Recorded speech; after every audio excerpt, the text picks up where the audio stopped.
May zipline. Ay, namimiss ko tuloy yung mga pamangkin ko. May Zumba.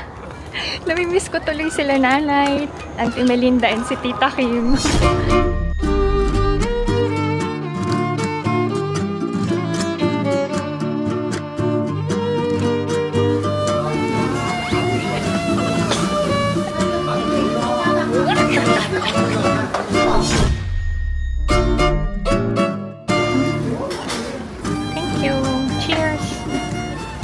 Alam nyo to, netizens, sa family namin, open kami sa lahat ng bagay. Sa nararamdaman namin, sa mga ayaw at gusto namin. Ano? Hi! Rest na, baby ko, rest na. You know, it's 3. She's home. I can sleep now. Good night.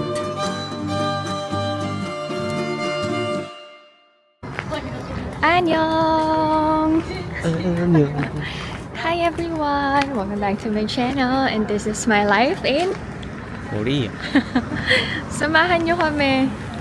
Kakain kami ng Korean food. Diyan lang kayo. Time check. What time is it now? 8:20 pero maliwanag pa. Look. Oh.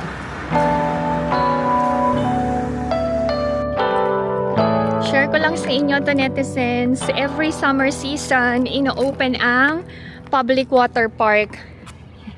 During daytime, may fountain yan. May water na lumalabas. Yan. Tapos may changing room. Separate ang male sa female. May basurahan din para malinis and maayos. Look. Ay! Nakakatuwa. Naglagay sila ng tent. Yan o, para may lilim. During daytime, ano yan? May water dyan. I remember si Ina and Ijun together with their friends. Naglalaro dito. 8 years ago. Yan. Ay, namimiss ko tuloy yung mga pamangkin ko. Ayan o. May zipline. May tao sa zipline. Mag-zipline sana ako. Ayan o. Ayan. May Zumba. Namimiss ko tuloy sila nanay, Auntie Melinda and si Tita Kim. Ayan o. Ay, ang dami nag-join. Ngayon na. Parang ano, may program yata. Ayan o. Ay, may mga ano sila. Costume sila o.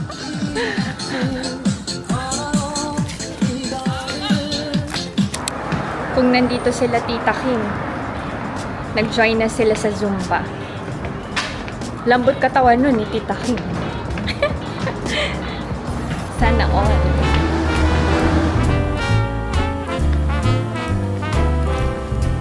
I was swinging along, minding my business, when suddenly out of the blue, Nakikita nyo ba yan, to netizens? May camera yan. And merong public charger. and the birds started Kabilaan yan. So, parang pinaka-shade na din pala to. for no other song could be worthy. Madaming tao ngayon sa Avenue kasi maganda yung weather. Now who could have thought Saka madaming kumakain sa labas. who would have ever believed? We're going to eat makjang. Ang mga kids kumain na ng dinner and nasa academy sila ngayon. Late uuwi kasi mag-aaral pa sila. Kain tayo. Ano yakin pa na? Char lang. 나는 막 얘기해. 그리고 모든 게임이 나. Kunwari soju.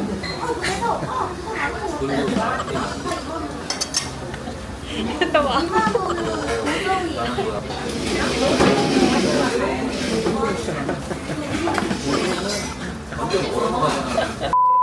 운동하는 애 전화가. Cheers. 나는 몰라.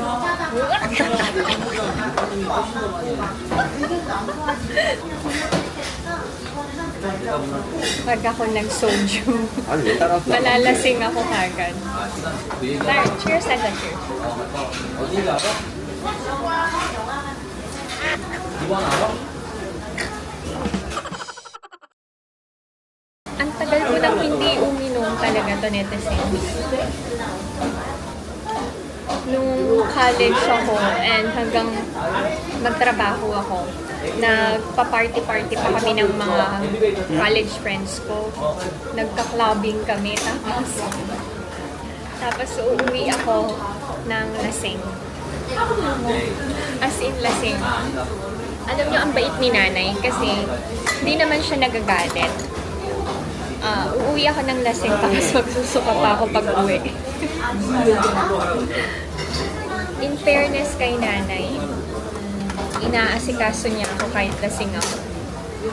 Naalala ko lang. And then, ang bili ni nanay, huwag magpagabi, magpaumaga na lang together with friends kasi mas safe yun. So, dahil masunurin ako, nagpapaumaga na talaga ako.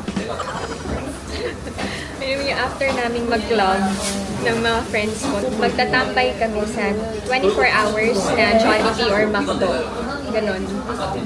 Magpapa-umaga talaga kami. Pag maliwanag na, saka kami uuwi. Ako, papayagan ko ba si Inang mag-clubbing? Oo naman. Pagdating niya ng 18, okay na yun. Pag nasa right age na siya, para ma-experience din niya yung nightlife. Pero, ang hindi ko talaga papayagan ng mga anak ko, hanggang hindi nakaka-graduate ng college siya, yung mag-sleep over. Yun. Alam na yun ni Ina ni Ijun, bawal yun. So, pwede lang silang mag-sleep over kapag may school activity, ganon. Pero yung mga barkada-barkada or gagawa lang ng project, no yun. Pagka-graduate na ng college, pwede na mag-sleep over. Yun lang. Ito yung side dishes.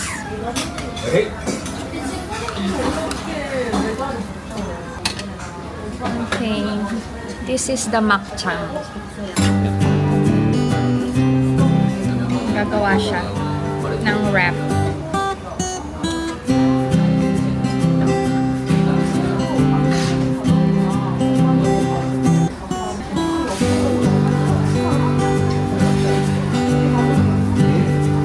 Good.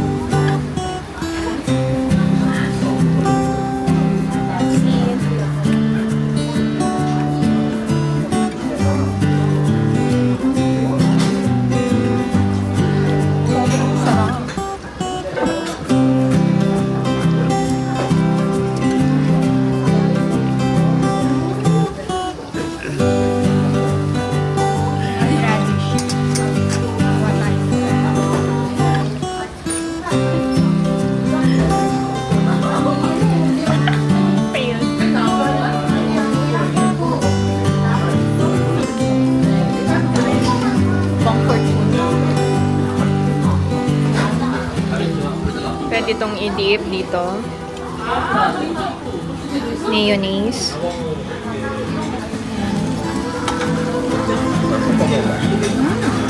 Sobrang sarap. May chili pepper.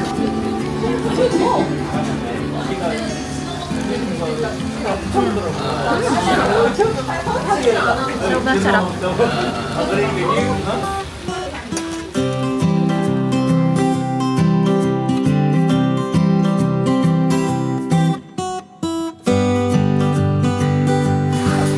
사진만 봐.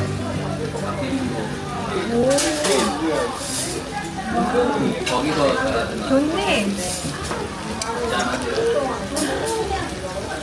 Si Alex nanalo to netizens. 2 days and 1 night sa resort. All expense paid by the company. Ang bait ni Lord. Ang ganda nung resort pinakita niya. Parang Santorini. Naubos namin, no? Lahat ubos yan. Ay, yung natira lang is yung radish. Yung iba sunog eh. Yun. Oh, wala na ding sodium.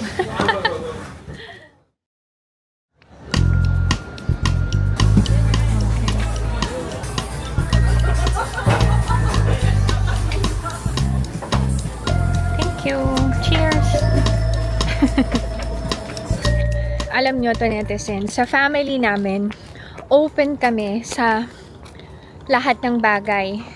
Sa nararamdaman namin, sa mga ayaw at gusto namin.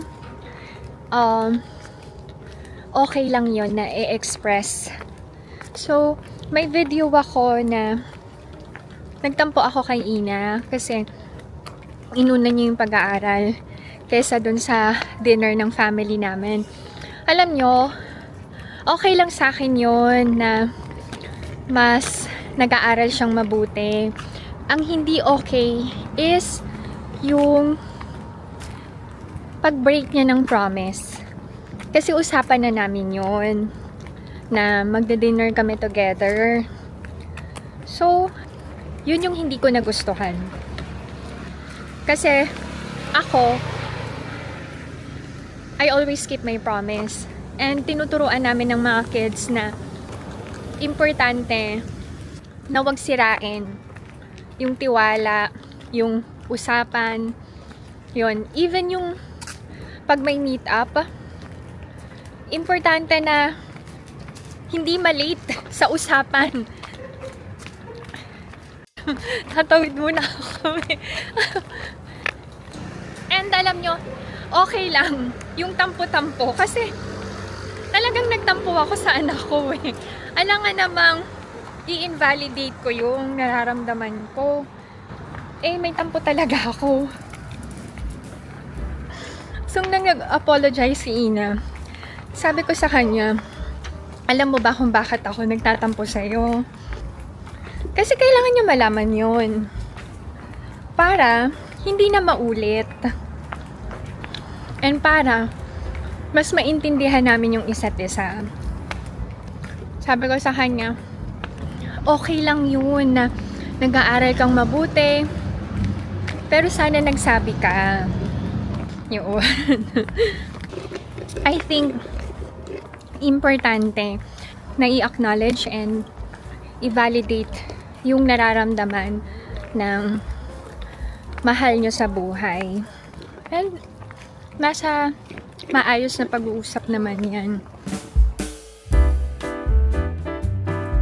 Sa lahat ng mga comments nyo to, netizens, na appreciate ko yon. Sobra-sobra. Kasi nakakatulong din yun sa akin to be a better mom to Ina and Ijun. So maraming salamat sa inyo. And sa mga nagsasabi na bakit ayaw ng asawa kong pag-aralin sa Philippines ang mga kids, hindi naman nilulook down ng asawa ko ang education sa Philippines. Pero kasi alam nyo, kung sa Pilipinas mag-aaral ang mga kids, mahihirapan sila sa language.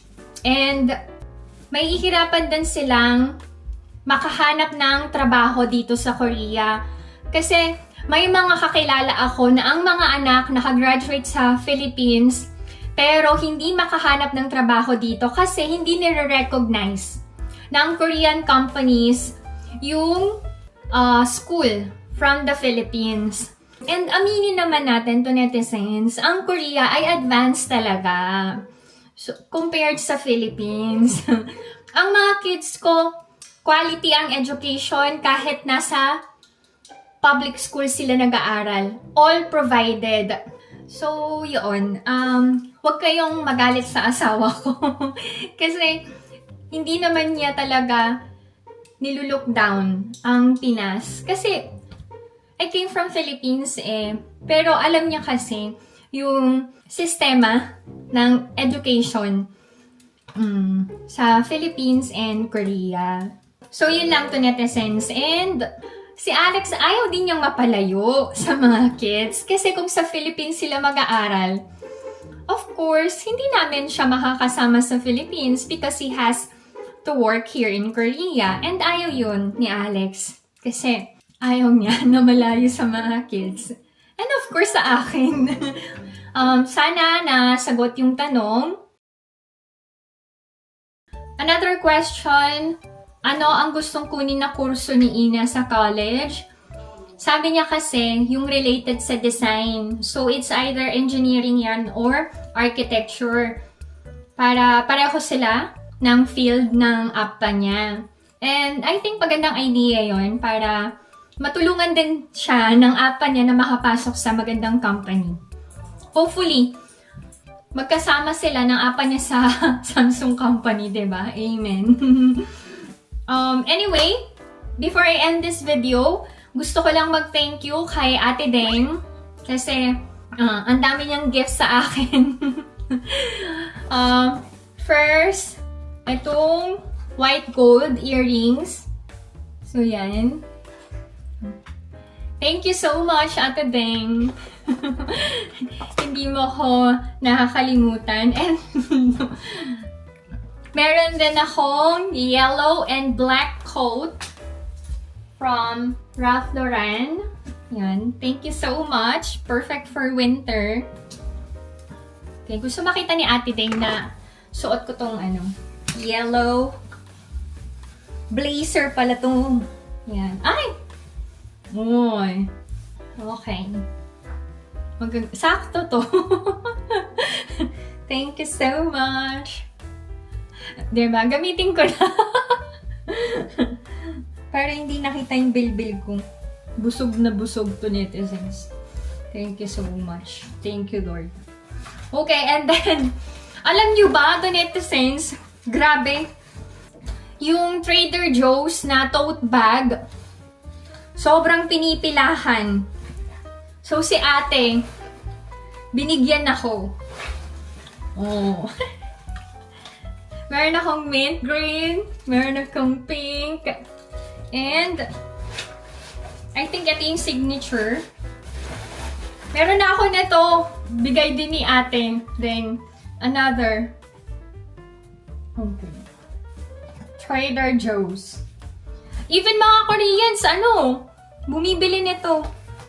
At tas meron pa, mini insulated bag. Yan. Dalawa na yung ganito ko. Yung isa galing din kay ate din. Pwede itong gamitin pang picnic. Meron din ako malaki. Galing din kay ate Deng. And then ito rin. Diba? Trader Joe's din pala to. Cheese bag. Ang ganda. Oy. Dami ko ng bags. So, thank you so much, Ate Deng.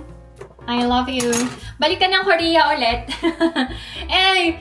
To netizens, sa mga hindi ko nami-meet. Kasi nagkakataon na busy talaga ako. Alam nyo, buti nga si Ate Deng na timingan niya na half day si Alex. So, na-meet namin siya ni Alex. Ang totoo niyan, hindi kasi ako basta-basta umaalis na ng bahay. Lalo na kapag kailangan kong asikasuhin yung mga kids. So, intindihin nyo to netizens pag hindi ko nag-grant yung request nyo na mag-meet tayo dito sa Korea. Pasensya na. Pero, mag-iipon talaga ako para ma-meet ko naman kayo sa Philippines. Yun. Okay ba yon? Sabi niyo okay. Thank you so much.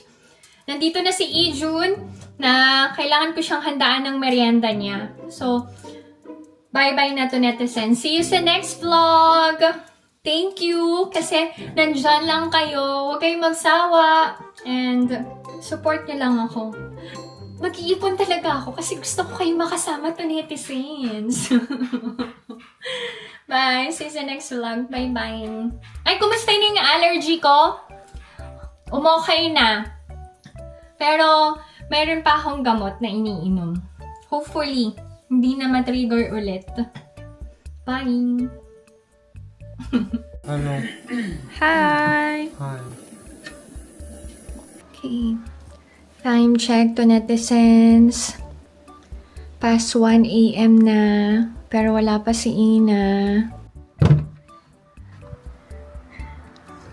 Si Ijun kakatulog lang niya, katatapos lang mag-aral. Nilalabanan ko lang yung antok ko to, netizens, pero antok na ako. Usually kasi hanggang 2 a.m. si Ina sa study cafe, so nakakaya ko pa yun. Pero nag-message sa akin si Ina, sabi niya, Mami, hanggang 3 a.m. ako today. Diyos ko, Lord. Sabi ko, antok na ako, anak. Sabi ko, hindi rin ako mapakali na wala ka sa bahay. Sabi niya, huwag ka mag-alala. Tatawag ako kapag pauwi na ako. Ay, Diyos ko. Praying na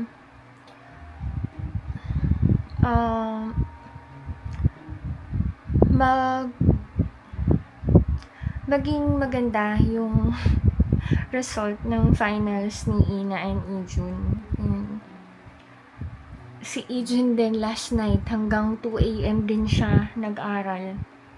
Pero alam nyo, ang babait ng mga kids kasi lagi nilang sinasabi sa akin, don't worry, Oma, mauna ka nang matulog para hindi ka mapuyat and hindi ka mapagod. Lagi nilang sinasabi yun magkapatid sa akin. So, pero syempre, as a mom, hindi ko naman pwedeng tulugan yung mga anak ko. Hindi ko kaya, sa totoo lang. Nilalabanan ko. Gusto ko na nga magkape kahit hindi ako nagkakape. Nag-peel na ako ng kiwi for Ina kasi favorite niya yun. Kala ko pauwi na din siya. Lagi kong pinapakain ng snack si Ina bago matulog kasi pagod yung utak niya tsaka yung katawan niya. Buong araw nung nag-aaral yung anak ko, Diyos ko Lord. Try nating hintayin si Ina to, netizens. Ay, nawasa. What time is it? Rest na, baby ko, rest na. Yun, oo.